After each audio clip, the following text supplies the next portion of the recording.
Hey everyone, we'll be going to discuss about the expected numerical topics in your SEBI general examination. So I'll be telling you all the topics from where you can expect numerical question in your examination. So we have in phase 1 6 subjects in your paper 2, and in phase 2 again we have those 6 subjects only. At the same time, we need to remember that they can ask you questions both in phase 1 as well as in phase 2. तो numerical questions आपसे phase 1 के अंदर भी definitely पूछ सकते हैं और इन phase 2 के लिए भी पूछ सकते हैं. If I try to broadly give a weightage, a random weightage based on the PYQ analysis, okay, an average. Now this can vary, right. ऐसा हो सकता है जो मैं एवरेज बोल रहा हूँ उससे थोड़े से कम आए, और ऐसा भी हो सकता है उससे ज़्यादा आ जाए. So if I talk about phase 1 examination, you can anywhere around expect 5 to 10% weightage for the numerical questions, right? So 5 to 10%, 12% तक भी आपके numerical questions आ सकते हैं in your phase 1 examination, right? Broadly वो 5%, 6%, 7% के आसपास रखते हैं, but 5 to 10% का हम range लेके चलते हैं. And if I talk about your phase 2 examination, the numerical weightage can anywhere fluctuate between 10 to 20%. सो अगर मैं फेज 2 की बात करूं जो आपके 100 क्वेश्चंस आते हैं, 100 मार्क्स, एक नंबर का एक क्वेश्चन, तो वहां पे आपके एनीवेयर अराउंड 10 से लेके 20 क्वेश्चंस न्यूमेरिकल के आ सकते हैं, राइट. अब वो इसी रेंज के बीच में फ्लक्चुएट करेगा and actually nobody knows the range, everybody is just predicting, but this is the best average based on the PYQ analysis. 5 to 10% for your phase 1 examination and 10 to 20% for your phase 2, right. Let's start with accounting. So I'll be discussing about commerce and accounting, I'll be discussing about costing, and I'll be discussing about finance in this particular video. Okay. You can definitely get some questions related to the basics of journal entry. तो यहाँ पे आपको journal entries तो बनानी पड़ेंगी, साथ में you have to deal with the numbers as well, right? So कौन से डेबिट कौन से क्रेडिट में कितना अमाउंट जाना चाहिए वो आपको पता होना चाहिए. And broadly they are touching bonus issue, they are touching right issue, they are touching ESOPs, right? तो बायबैक, इन सब की आपको जर्नल एंट्रीज आनी चाहिए और किस में कितना अमाउंट जाता है वो भी आपको आनी चाहिए, right. Then if I talk about accrual and cash basis of accounting, what they can do is they can give you some data and they can ask you to calculate profit as per accrual basis, loss as per accrual basis, profit और loss as per cash basis of accounting. So this can also come, right. Basics के अंदर you can directly get accounting equation based question as well. We all know that asset is equal to liability plus capital. इसको twist करके भी question दिया जा सकता है, right. So broadly आपसे बेसिक्स के अंदर इस तरह के क्वेश्चन पूछे जाते हैं related to your numerical question, right. If they are asking numerical question, high probability की इन 3 एरियाज के अंदर से ही वो लोग ये वाले क्वेश्चंस पूछते हैं. आप प्रीवियस ईयर क्वेश्चन पेपर भी देख सकते हो, वहाँ से भी आपको बेस्ट अंडरस्टैंडिंग मिलेगी. If I talk about rest of your syllabus, definitely accounting standards पे क्वेश्चंस बन सकते हैं. प्रैक्टिकल सभी अकाउंटिंग स्टैंडर्ड्स पे बन सकते हैं, राइट. तो हमको सभी अकाउंटिंग स्टैंडर्ड के न्यूमेरिकल क्वेश्चन प्रैक्टिस करने हैं. But specifically if I talk about accounting for depreciation which is now a part of AS10, तो अभी ये पार्ट है प्रॉपर्टी प्लांट एंड इक्विपमेंट का. यहाँ से आपका न्यूमेरिकल क्वेश्चंस डेफिनेटली आ सकते हैं. PYQ के अंदर भी आपको काफ़ी बार डिप्रिसिएशन रिलेटेड क्वेश्चन मिलेंगे as per WDV, as per SLM. किसी पर्टिकुलर ईयर का डिप्रिसिएशन कैलकुलेट करना पड़ सकता है, or they may even ask you to calculate the WDV, the written down value of the asset for a particular year. So इस तरह के question depreciation से वो आपसे पूछ सकते हैं. Inventory again one of the most crucial area जहाँ से न्यूमेरिकल आता है. Foreign exchange transaction, this is another area जहाँ से क्वेश्चन आता है, ठीक है. तो ये कुछ एरियाज हो गए जो आपके न्यूमेरिकल पॉइंट ऑफ व्यू से सॉर्टेड होने चाहिए. अच्छा, मैं बिल्कुल नहीं कह रहा कि बाकी अकाउंटिंग स्टैंडर्ड से नहीं आ सकते. रेवेन्यू रिकॉग्निशन से आ सकता है, फिक्स्ड एसेट से आ सकता है, इन्वेस्टमेंट से भी आ सकता है. बट आई एम टेलिंग कि कहाँ से ज़्यादा एक्सपेक्टेशन होती है न्यूमेरिकल आने की. Not just in SEBI exam, आप कोई भी एग्जाम उठा के देख लोगे वो यहीं से ज़्यादा न्यूमेरिकल्स पूछते हैं, right. They are asking numerical questions from depreciation, from inventories. आप देखोगे most of the questions are related to कि आपको कैलकुलेट करना है valuation of inventory as per the weighted average method, as per simple method, as per the FIFO, as per the LIFO. अब LIFO AS2 के अंदर permitted नहीं होता, फिर भी they can ask you कि निकाल के बताओ as per LIFO. That's a possibility, right? And there is no harm in that, there is nothing wrong in that. अगर आपको FIFO आता है तो आपको LIFO भी आना चाहिए. बहुत ही सिंपल होते हैं. लाइव क्लासेस के अंदर हमने सारी चीज़ें डिस्कस करी, राइट. सो डेप्रिसिएशन हो गया, इन्वेंट्रीज हो गया और फॉरेन एक्सचेंज ट्रांजैक्शन हो गया। ये जो 3 टॉपिक्स हैं ये आपके स्ट्रांग होने चाहिए। इन्वेंट्री में स्पेसिफिकली आपको FIFO method, weighted average, simple average, इनसे वैल्यूएशन कैसे निकालना है वो आना चाहिए, राइट। फॉरेन एक्सचेंज ट्रांजैक्शन के अंदर you will be able to calculate atleast the foreign exchange difference की प्रॉफिट लॉस कितना हो रहा है, प्रॉफिट लॉस होता है तो कहाँ पे जाता है एंड सो ऑन। इतने तरह का हमको आइडिया होना चाहिए related to this accounting standard. Cash flow statement again a very crucial element, what they can do is they can just give you some items and they can ask you कि operating activity का cash flow निकाल लो, financing activity का cash flow निकाल लो। सो आपको उसमें से कुछ आइटम्स उठाने, टोटल करने और respective cash flow find out करना है। इस तरह का क्वेश्चन भी एग्जामिनेशन में आ सकता है। This is again a practical topic. Fund flow statement आने में तो देखो न्यूमेरिकल यहां से भी बन सकता है, बट मोस्टली एग्जाम्स में ऐसा देखा गया है कि इसके ऊपर थ्योरी क्वेश्चंस ज़्यादा हैं कि फंड फ्लो स्टेटमेंट के सोर्सेस क्या होते हैं, इसके एप्लीकेशन क्या होता है, फंड फ्लो स्टेटमेंट क्या होता है। बहुत सारे तरह के थ्योरी क्वेश्चंस इसमें दिखे गए। Financial statement analysis and ratio analysis purely a numerical based topic, purely numerical based questions can be expected here. ये बहुत ही हाई प्रोबेबल एरिया है जहां से आपको आपके न्यूमेरिकल क्वेश्चंस मिलने वाले हैं। हर एग्जाम में आते हैं, थ्योरी भी आ सकता है पर न्यूमेरिकल्स भी हर एग्जाम में ऑलमोस्ट मिलते ही हैं, तो ये आपको बहुत अच्छे से प्रिपेयर करना है। मैं कहूँगा कॉमर्स एंड अकाउंटेंसी में जो प्रैक्टिकल पोर्शन है वो बहुत ज़्यादा है पूछने के लिए as compare to any other subject like costing और any other subject. Commerce and accounting के हर टॉपिक से मैं प्रैक्टिकल क्वेश्चन बना सकता हूँ, पर इस वीडियो के अंदर मैं आपको बताना चाहूँगा कौन से एरिया से ज़्यादा रिपीट होते हैं। ओके, तो ये तो आपका न्यूमेरिकल पॉइंट ऑफ व्यू से सुपर स्ट्रॉन्ग जोन में होना ही चाहिए। If I talk about bonus issue and right issue, what kind of questions they can give you, they can give you a ratio based question कि ये 1:4 है तो इसमें 1 क्या होता है, इसमें 4 क्या होता है। ठीक है, पहली चीज़ वो कुछ आपको डेटा दे सकते हैं and they may ask you to calculate the bonus shares, that is also a possible question. They may also ask you to do a journal entry and in the journal entry, definitely making journal entry is completely concept based, but allocating the amount in different headings of that journal entry is somewhere related to numerical aspect. So वो ये चीज़ भी पूछ सकते हैं, right share से related भी वो चीज़ पूछ सकते हैं, आपको अमाउंट अलोकेट करने के लिए दे सकते हैं। जर्नल एंट्रीज में आपसे राइट रेशो के बारे में पूछ सकते हैं। दे can ask you questions related to calculating the x right price. They can ask you to calculate come right price.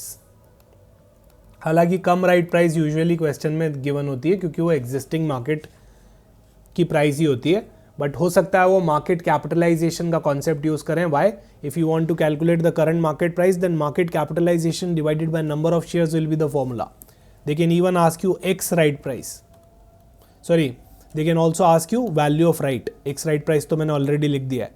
They can ask you the value of right which is nothing but come right value minus x right value only, right.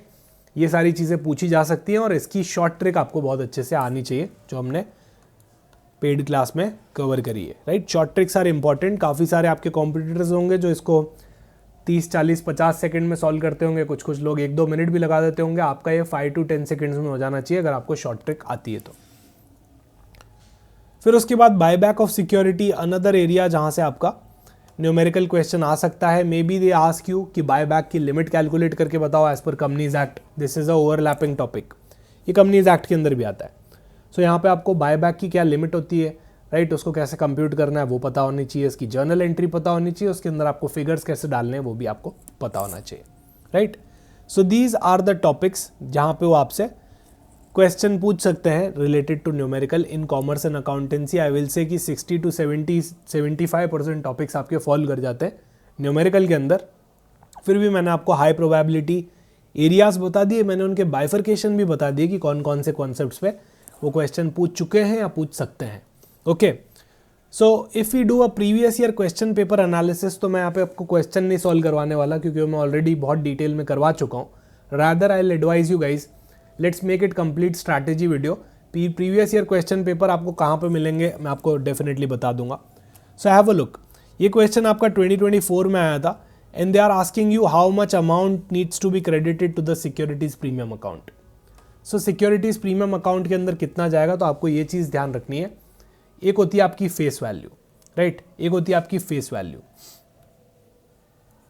उससे ऊपर जितना भी amount है, जो भी आपकी issue price है, मान लो मेरा फेस वैल्यू 10 रुपये का है, मैं इशू उसको 100 रुपये पे करूँ, 1000 पे करूँ, 10,000 पे करूँ, डजेंट मैटर, मेरी फेस वैल्यू से जितना भी अमाउंट ऊपर जा रहा है दैट इज हमेशा सिक्योरिटीज प्रीमियम, दैट इज हमेशा securities premium, right. Face value से नीचे जितना भी अमाउंट जा रहा है that is always discount. But आपको ये पता होना चाहिए कि कंपनीज एक्ट के हिसाब से कंपनी डिस्काउंट पे शेयर ऑफर कर ही नहीं सकती, उसके भी कुछ एक्सेप्शंस है जो हम डेफिनेटली पढ़ते हैं, राइट।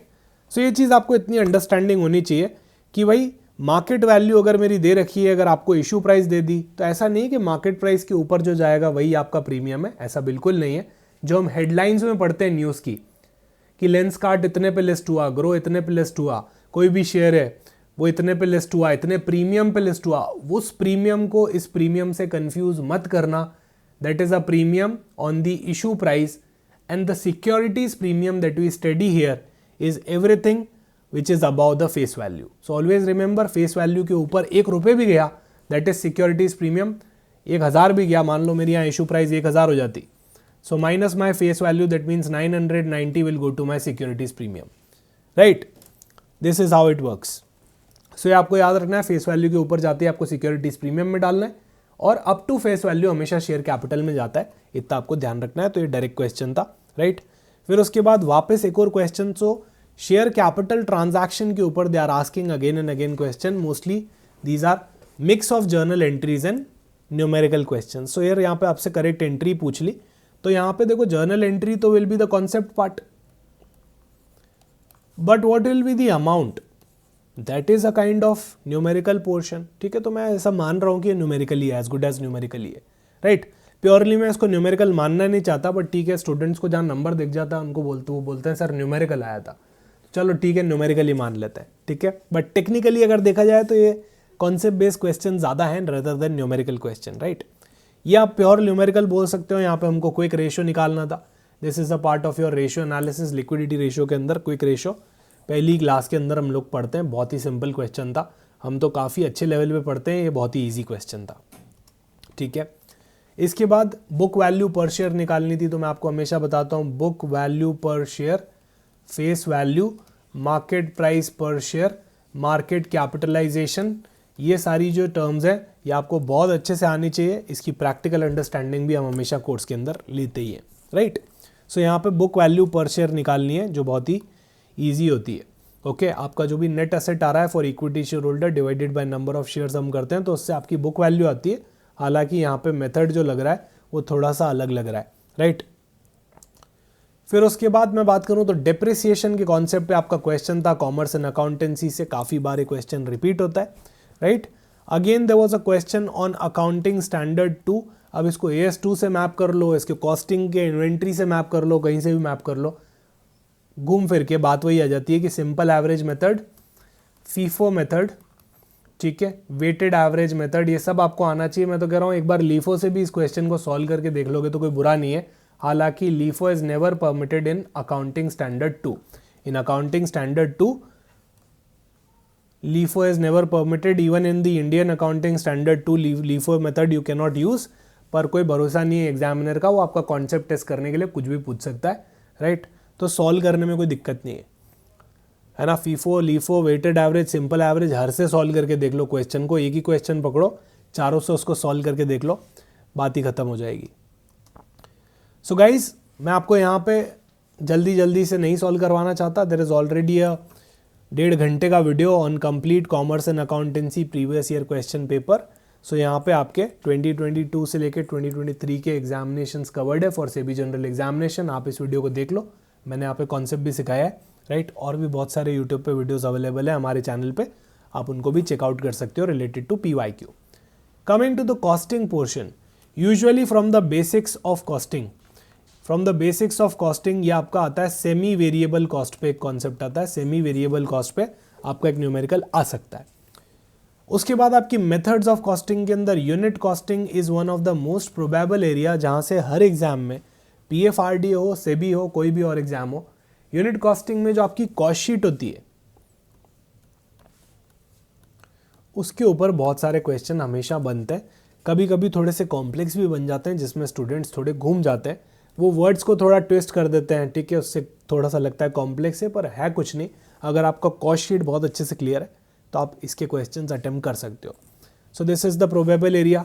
अब पूछने में देखो हर टॉपिक से कोई ना कोई न्यूमेरिकल आता है, बट आई एम कवरिंग कि किससे ज़्यादा न्यूमेरिकल आते हैं। तो बैच कॉस्टिंग के अंदर EBQ का कॉन्सेप्ट जो होता है, राइट, इकोनॉमिक बैच क्वांटिटी, उसके अलावा आपका इकोनॉमिक ऑर्डर क्वांटिटी EOQ का जो कॉन्सेप्ट होता है, जनरल कॉस्टिंग की बात कर रहा हूँ, EOQ का, वो भी आता है, ठीक है।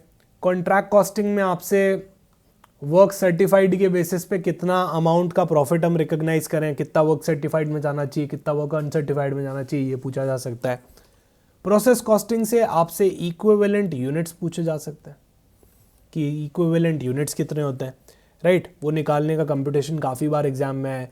अच्छा, वो एबनॉर्मल लॉस, नॉर्मल लॉस, इनको निकालना आपसे पूछ सकते हैं। एबनॉर्मल गेन, नॉर्मल गेन, ये भी सब पूछ सकते हैं, राइट, ये वाले कॉन्सेप्ट्स पूछ सकते हैं। अब एबनॉर्मल लॉस को कैसे निकालना है, कितना P&L में जाना चाहिए, एबनॉर्मल लॉस को किस पे वैल्यू करते हैं, नॉर्मल लॉस को कैसे वैल्यू करते हैं, कैसे जो गुड यूनिट्स होते हैं उनकी कॉस्ट बढ़ाते हैं, ये सारे कॉन्सेप्ट्स हमारे प्रोसेस कॉस्टिंग के अंदर आ सकते हैं एग्जामिनेशन के अंदर, राइट।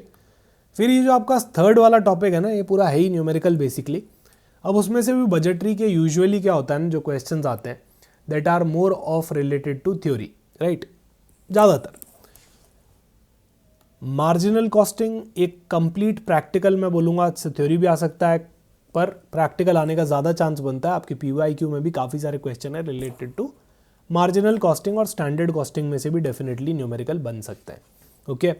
फोर्थ वाला चैप्टर आपका कंप्लीट थ्योरी है, यहाँ से आपका प्रैक्टिकल क्वेश्चन नहीं आता, तो फर्स्ट और फोर्थ वाला जो टॉपिक है वो सॉर्टेड है, इसमें से बहुत ज़्यादा कोई न्यूमेरिकल क्वेश्चन नहीं आते। फोर्थ वाले में से तो बिल्कुल नहीं आ सकते, that is completely theory. First वाला टॉपिक 99% थ्योरी है, 1% जो सेमी वेरिएबल वाला कॉस्ट होता है वो आपको पता होना चाहिए, राइट। एक बार इतना हो जाता है तो उसके बाद आप रीऑर्डर लेवल्स पे भी ध्यान लगा सकते हो, वो भी आप पढ़ सकते हो, राइट, रीऑर्डर लेवल्स की कैलकुलेशन भी आप पढ़ सकते हो। अब देखो ये वाला क्वेश्चन है, this is purely related to your unit costing, ठीक है। अगर आपको कॉस्ट शीट आती है तो ये दिस इज इजीली सॉल्वेबल। अगला जो आपका क्वेश्चन है that is related to basics of costing, या आपको डिफरेंशियल कॉस्ट निकालनी है, बहुत ही सिंपल क्वेश्चन है अगेन, राइट। ये जो क्वेश्चन है ये आपका प्रोसेस कॉस्ट से रिलेट कर रहा है, यहाँ पे आपको एबनॉर्मल गेन हुआ है या एबनॉर्मल लॉस हुआ है वो कंप्यूट करना है, ठीक है। ये आपका मार्जिनल कॉस्टिंग से रिलेट करता है, PV रेशो आपको निकालना है। ये वाला अगेन आपका मार्जिनल कॉस्टिंग से रिलेट करता है। सो सेबी का PYQ भी आपका यहाँ पे सॉल्व है, आप आराम से ये वाला वीडियो देख सकते हो and you can cover all the questions related to previous year question paper. यहाँ पे आपके न्यूमेरिकल्स भी कवर्ड हैं, ऑलरेडी न्यूमेरिकल्स भी यहाँ पे आपके कवर्ड हैं। Coming to the finance portion, ठीक है, मोस्टली फाइनेंस आपका थ्योरी है, फर्स्ट वाला टॉपिक कंप्लीटली थ्योरी है, ठीक है। अब इसके अंदर जब मैं फाइनेंशियल मार्केट्स के अंदर आता हूँ तो फॉरेक्स रिलेटेड कैलकुलेशन शायद आपसे कभी पूछ ली जाए, आई डोंट थिंक सो। और अगर आप AS11 अच्छे से कर लेते हो तो फॉरेक्स रिलेटेड कैलकुलेशन आप आराम से वैसे भी कर पाओगे। मनी मार्केट हो गया, बॉन्ड मार्केट के अंदर आपका जो यील्ड वाला कॉन्सेप्ट होता है, सो यहाँ जो आपका यील्ड वाला कॉन्सेप्ट होता है, जहाँ हमको current yield, realised yield, YTM, Y2C ये सब निकालना पड़ता है, वो आपको अच्छे से आना चाहिए। ये काफ़ी बार क्वेश्चन पेपर के अंदर आता है, राइट, हमने इसके फॉर्मूलाज भी डिस्कस किए, बहुत ही सिंपल टाइप का क्वेश्चन आता है। हमको यील्ड और फेस वैल्यू के अंदर डिफरेंस पता होना चाहिए, राइट, हमको यील्ड और फेस वैल्यू के अंदर डिफरेंस पता होना चाहिए। जो आपके कूपन रेट्स होते हैं, अगर क्वेश्चन में कुछ ना कहा जाए तो वो फेस वैल्यू के ऊपर होते हैं, राइट, मार्केट वैल्यू पे नहीं होते हैं, ये चीज़ आपको पता होनी चाहिए, ठीक है। तो एक एक्सपेक्टेड क्वेश्चन आपका बॉन्ड मार्केट से हो गया। दूसरा मैं कहूँगा इक्विटी मार्केट से ना होके एक CAPM का कॉन्सेप्ट होता है, कैपिटल असेट प्राइसिंग मॉडल, ये आपको बहुत अच्छे से आना चाहिए, राइट, ये आपको बहुत अच्छे से आना चाहिए कि एक्सपेक्टेड रिटर्न को कैसे कैलकुलेट करते हैं। CAPM is all about balancing the risk and return, तो रिस्क और रिटर्न को बैलेंस करके मैं एक्सपेक्टेड रिटर्न कैसे निकालूं। मान लो मुझे अडानी इंटरप्राइज के स्टॉक में इन्वेस्ट करना है, कैसे करूं, कितना मेरा रिटर्न एक्सपेक्टेशन हो उससे, वो निकालने में मुझे CAPM हेल्प करता है, राइट, वो निकालने में मुझे CAPM हेल्प करता है।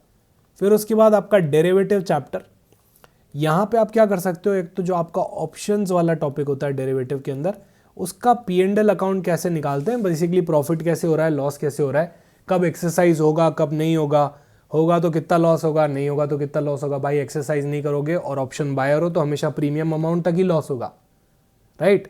जिन लोगों ने देखो टॉपिक्स पढ़े उनको समझ में आ रहा होगा डेफिनेटली, बट अभी जो लोग पढ़ना बाकी हैं, जो लोग चालू किए हैं, कोई बात नहीं, आप सिर्फ टॉपिक नोट डाउन कर सकते हो, जो मैं बोल रहा हूँ वो चीज़ें नोट डाउन कर सकते हो और उनके ऊपर ज़्यादा से ज़्यादा न्यूमेरिकल कर सकते हो।